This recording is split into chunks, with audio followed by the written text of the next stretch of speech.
Greetings, friends. It's December 30th. Back with you is the Tower Public Analysis Center. And with us again in the studio is Ihor Riodorovich, political analyst, centrist, like myself, a member of the National League of Centrists. We'll try now from a central point of view to analyze what happened during this year, especially in recent days during the talks in Miami. Welcome, my friend. Hello. Well, I've already announced the topic, Ihor, and I'd like, well, your overall assessment of what happened in Miami, where we are, what we are, how we are, and where we are going. There are 2 days left until the end of this year, even less. Well, obviously, there will be no ceasefire or peace in 25, and this is an expected story. Unfortunately, yes, no matter how much we would like to believe in something else, it's all postponed to 26. Moreover, I am convinced that in the next couple of months, no serious progress will be made in this regard. The next window of opportunity may open somewhere in March, April, depending on the situation at the front. What happened during the meeting with Trump? Well, I understand that they had a good conversation overall. Well, at least there were no scandals. And I understand that President Zelensky probably had to show restraint. For example, on Trump's comment that Ukraine is also shelling the Russian Federation. This, of course, sounded, well, a little cringe-worthy, yes, when he essentially compared Russia and Ukraine. Well, if Zelensky had stayed silent, maybe, in this case, it might have been right, given how Trump might have reacted, we don't know. But it seems the situation's simple. There's really one issue, not even two, one issue where Ukraine and Russia find no common ground. It's about the Donbass.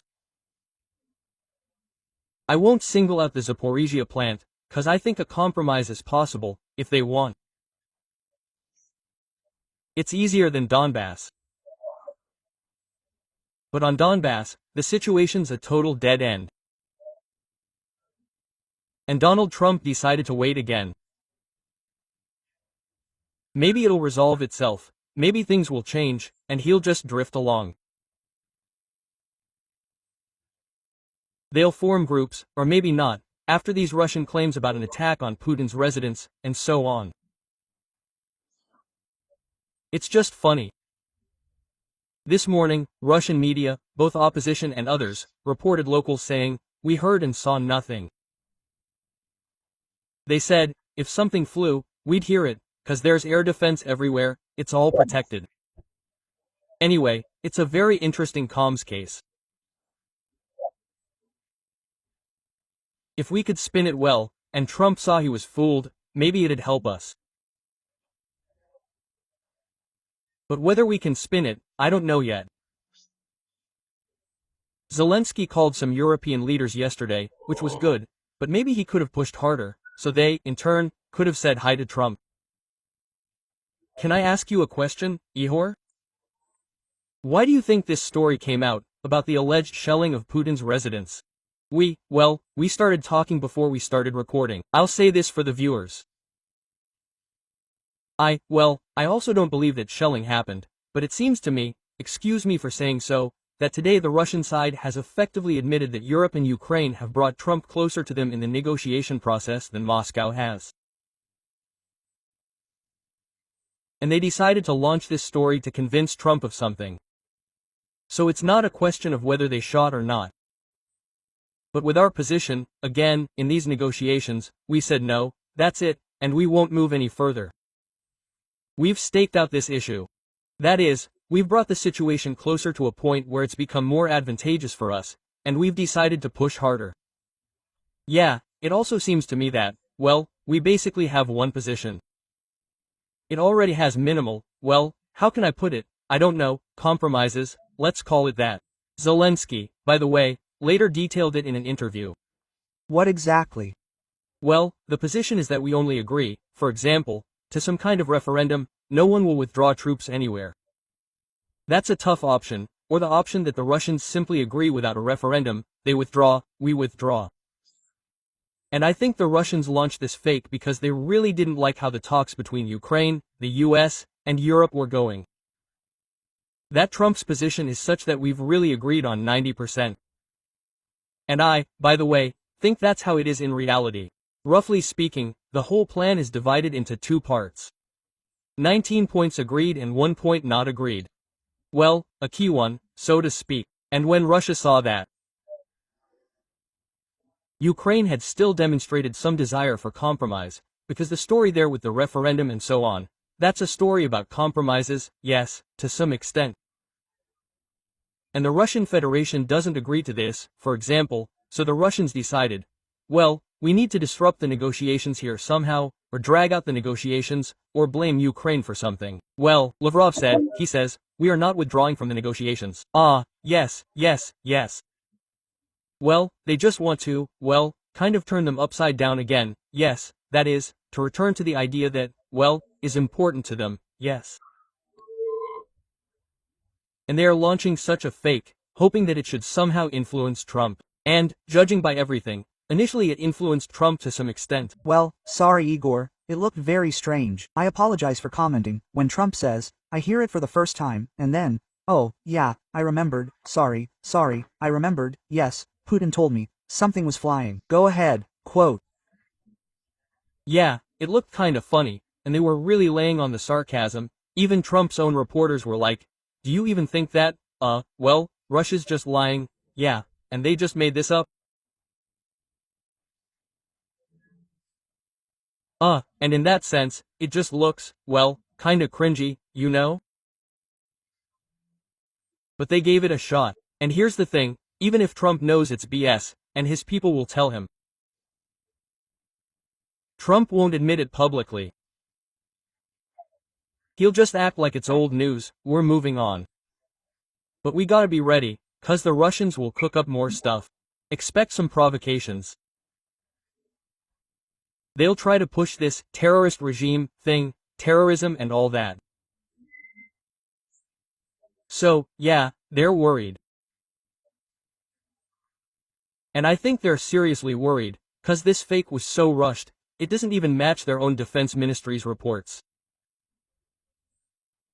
It's just so dumb. Now they'll probably be more, serious about it. And we gotta expect more dumps from them. The key is to stop it.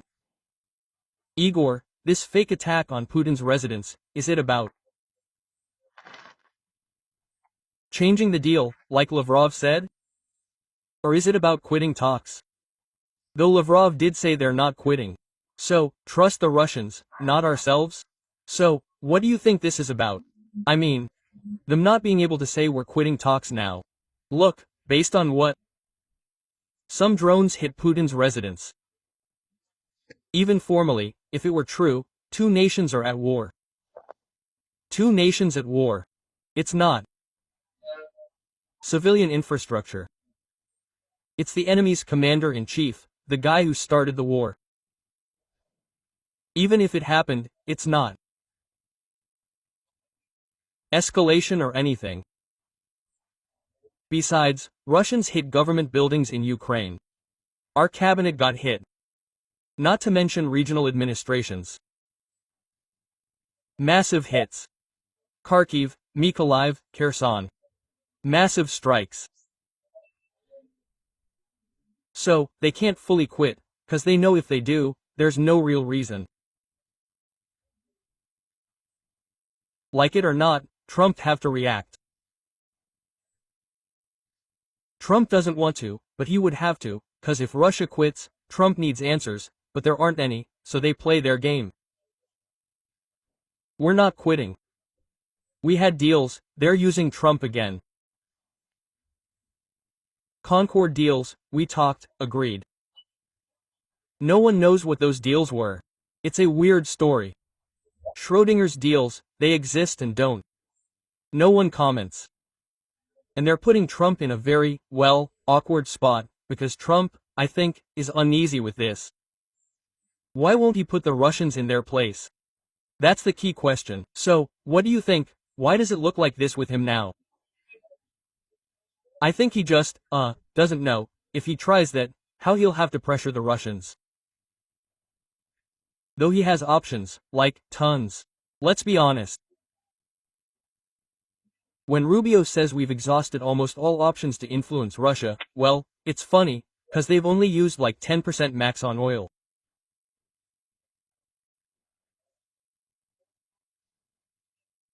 And there's Rosatom, there's crypto, there's tons of other things, the kids of the Russian elite, living in the US and Europe. Mistresses, wives, who you could just deport, easily. And that would be a very serious blow, so to speak, right, to Russia. But Trump doesn't want to do it. I think he just categorically rejects it. He's afraid to get involved. I don't know why he's afraid, because, frankly, it wouldn't cost the US anything, and, of course, there'd be no nuclear war. Maybe 'cause the Russians, in some talks, really told him again about this, nuclear ash and stuff, and it made some kind of impression on him.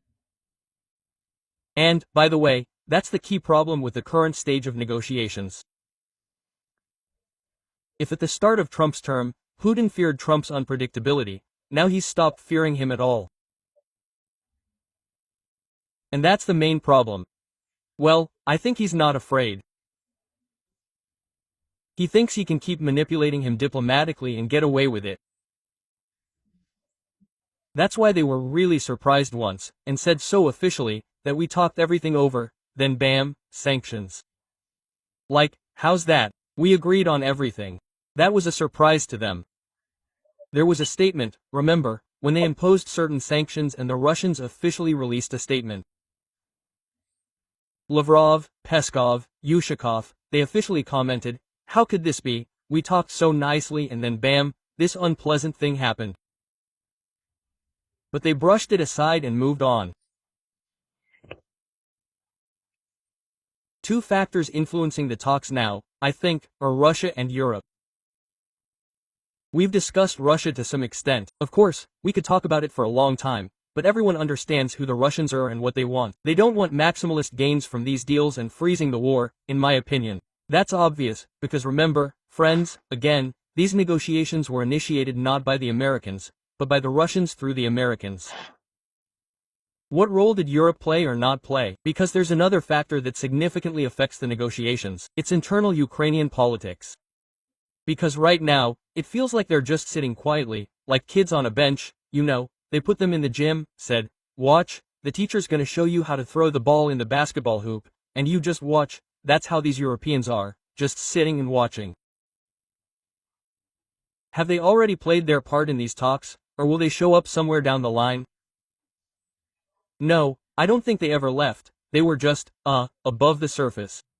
Let's put it that way. Above the process. Above the process. They'd like to be in the process too. Here, by the way, is an interesting story. It's also a story about cognitive dissonance. They want to, but they're hesitant.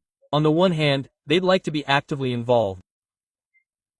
On the other hand, when Trump keeps saying that these guarantees will be on the Europeans, and we'll be in charge, I don't think they like that very much, but they are obviously, involved in this process and will continue to be involved, because, well, they have nowhere to go.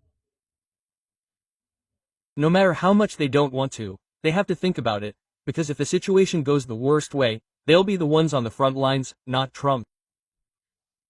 Trump has, as he said, remember, a beautiful big ocean, yeah, between us and Russia, but there's nothing like that between Europe and Russia. And so the Europeans, somewhere publicly, somewhere secretly, but they are involved in this.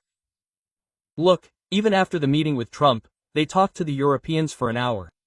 There was a call, they talked, discussed all these issues. There were some separate calls from European leaders to Trump.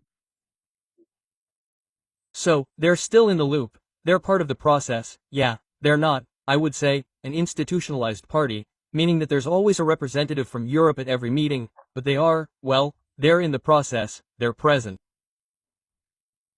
And they fully understand that, let's be frank, they'll be paying for this process later. They will be. I get it, but I'm asking you this for a reason, because I don't see their full agency in this whole process. Now, after the talks, they were talked to. Like, this cringe story about the alleged attack on Putin's residence. Only Lithuania said it was fake, the rest just sit, watch, and stay silent. Well, thank God, Vitaly, you announced the decision to allocate aid to Ukraine in 26. But Ms. Meloni, she's pushing with Macron to sign a new Molotov-Ribbentrop Pact. It's obvious. Well, that's the problem. And here, by the way, we worked a bit on comms for that. Zelensky called some leaders yesterday, like the president of Finland, for example, yeah, but it had to be done differently, so they'd all issue statements about another Russian provocation. And, well, they might not have reacted, because they just didn't attach much importance to it. Well, it's not the first time, like, it's happened. It's, Igor, it's wrong. It's, listen, well, of course, it's a completely wrong situation. Conversely, we need to pay close attention to these things now, because they're aimed at Trump, informationally and comedically. And we need to do everything to somehow shield Trump from this story.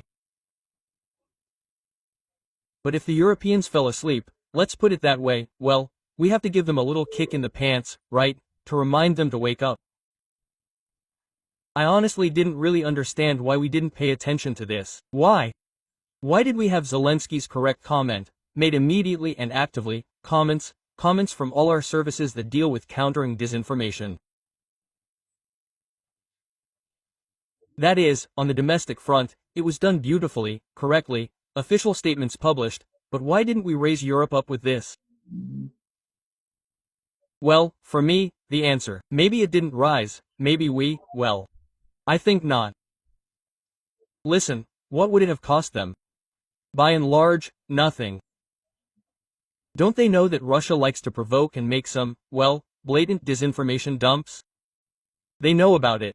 Moreover, in many countries they have separate programs to counter Russian disinformation, Russian propaganda. Here, perhaps, they simply did not grasp the essence of this moment. Somewhere, well, let's have an objective moment, a factor, the holidays.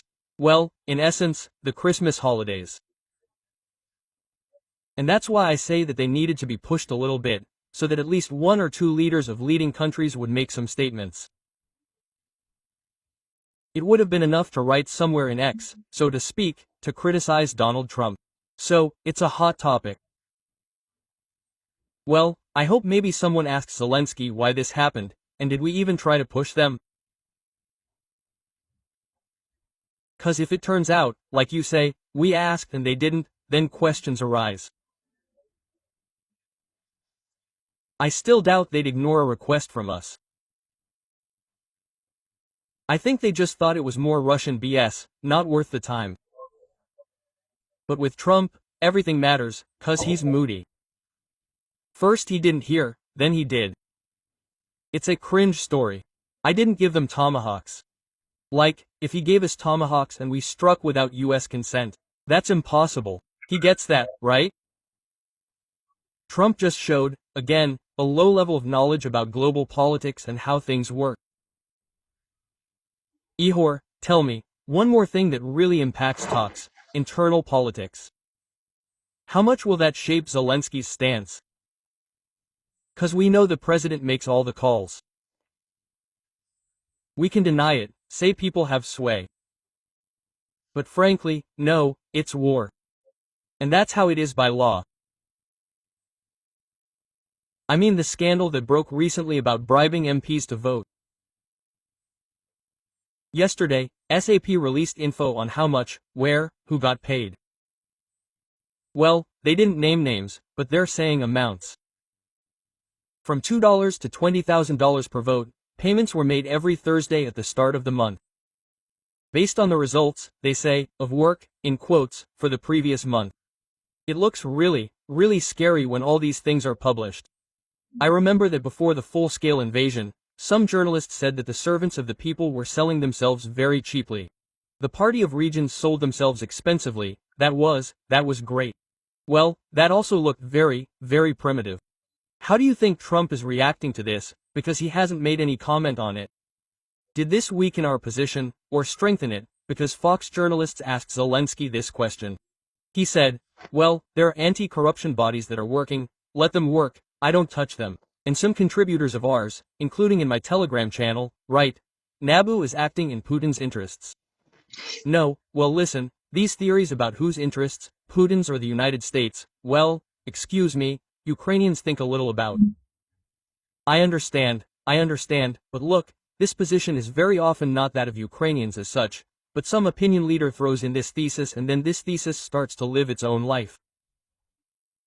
We know which Telegram channels spread this story, that it was like a blow to Zelensky and so on.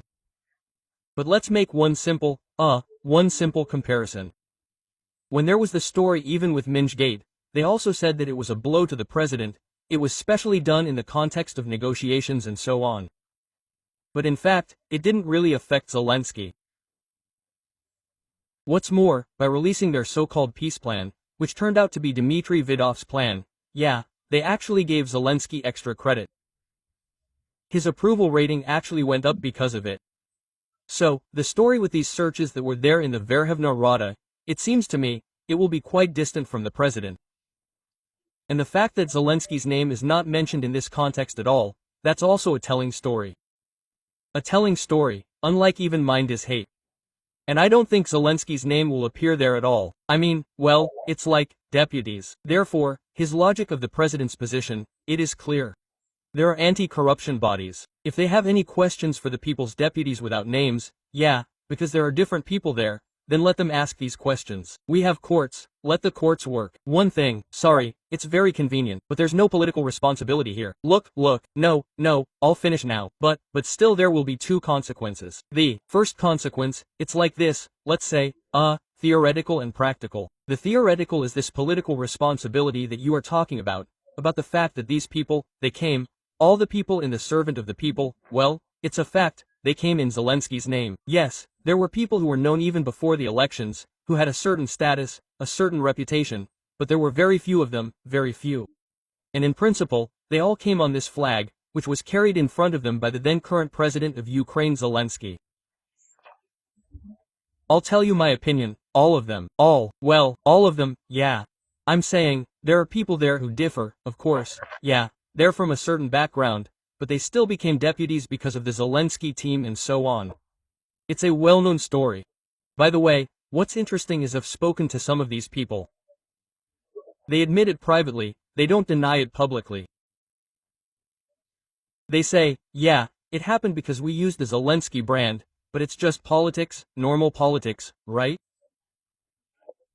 So Zelensky will obviously bear some political responsibility for this, but that will be after the war ends.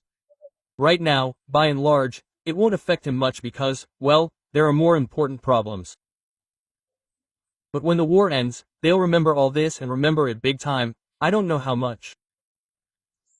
In short, it will snowball. But there's a practical consequence.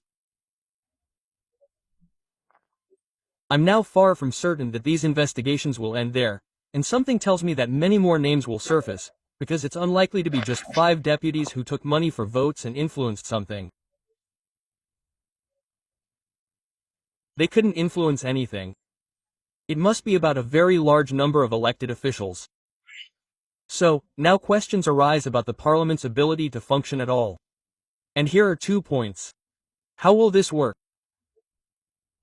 Either it will increase the efficiency of work, or vice versa, the Rada will cease to be subjective altogether and will stop making any decisions or voting on anything. Implying that this whole story is very beneficial to the president? No, I'm not saying this helps the president if the council becomes completely dysfunctional, not a subject, but dysfunctional. This actually hurts the president. Why? No, well, why? Let me explain my logic briefly. Then it's easy to ram through any law. No, the opposite. Yeah, the deputies will just stop voting altogether. That's what I mean, you see. Here's the thing. On one hand, the council could become more disciplined. Well, really start working better, but there could be another consequence, when it just stops working. The deputies might think, screw this, we're better off not voting at all. Well, aside from, like, super obvious topics, you know, things plain for all to see, but they say, we won't touch anything else, cause they might come and, like, accuse us of something. Zelensky won't have the means to make this council accept or vote on anything. And here, by the way, this story's bad for him, cause plan B it's gotten to the point where the presidential office even has 2 plans. Plan A is a referendum, plan B is ratification in the parliament. And if the council's inept, how do you ratify anything if the deputies just refuse to do it? Well, I'll tell you, it's ending strangely regarding the ratification of the peace agreement the president talked about, cause it's being prepared without parliament, and they'll say, look, I prepared it, approve it. I highly doubt the deputies will say that the deputies will want to vote for it. And here's the question. How now, if we're talking conspiracy theories again, right? Maybe this way the deputies are being reined in to later say, vote. That could be the story, though I don't really believe it.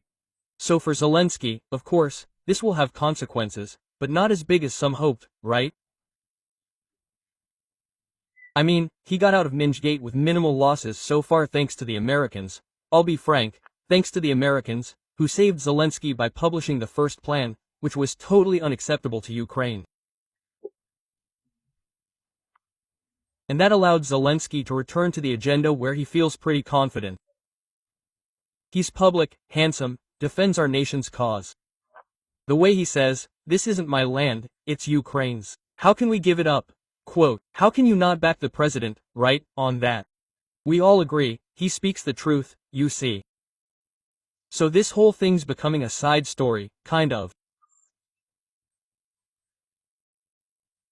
But in the end, it could turn out that Zelensky, by the end of his term, will be like the Queen of England, with no real power, 'cause they'll clean out the Rada, it'll be reshaped somehow, maybe, right, next year, then the cabinet too, and that's it. Zelensky'll just have foreign policy, and even that he'll have to clear with the Rada. 'Cause even for a referendum, you need the Rada's okay. Yeah, there are safeguards, lots of them, yeah. So we're on the verge of a really interesting story, with several possible outcomes. Let's hope it's one that works best for Ukraine. Friends, we just tried to be as objective as we could. It's hard to be critical during wartime, but we're trying to help you with that. Did Igor and I do it? Tell us in the comments. Please write what you think about Ukraine's future. No one doubts Ukraine will stand strong. At least, that's how we see it. It's just a matter of time and the price we pay. We hope it won't be so brutal. Thanks, friend, for being with us today. Thanks, friends, to you all for being with us. Subscribe, comment, like, and see you soon. Thank you.